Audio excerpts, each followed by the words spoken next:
Here we have a Acer V5 2014 model. This is the i5 Haswell with the Nivea GT 740. I'm going to open up and explore the inside.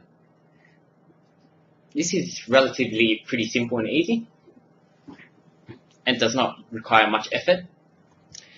So we're going to flip to the back first. Remember to put on something soft before you start so you can rotate it around and doesn't scratch. You're going to have to remove every screw on the back, every hole there is. Just take out the screw and remove it. Most of the screws, actually all of the screws on the back are the same size, so you don't have to worry about which screw goes where. There should be around 12 screws on the back.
So now that we have removed all the screws, we're going to have to pry the back open. Use your prying tool, or you can use your handy if you want.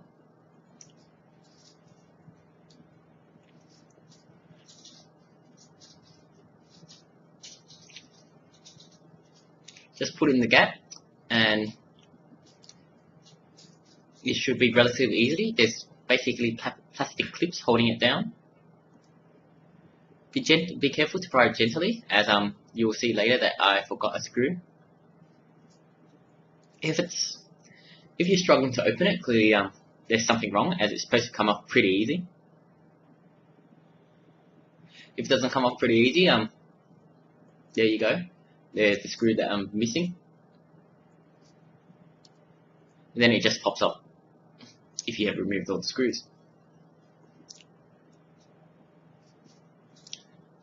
So that's the fan 1. That's the graphic card. That's the CPU. That's the second fan. That's the hard drive. That's the RAM slot. That's the wireless card.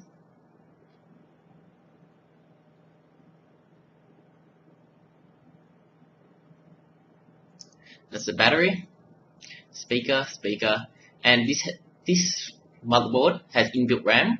For the Acer V5, they have inbuilt RAM. That's 4 gigs on board that you cannot change. And that's it. This is relatively simple open up. All the screws on the back are the same. Remember to pry open gently in case you forgot a screw. As if you remove all the screws, it should come off relatively really easy. And that's all. Thanks for watching.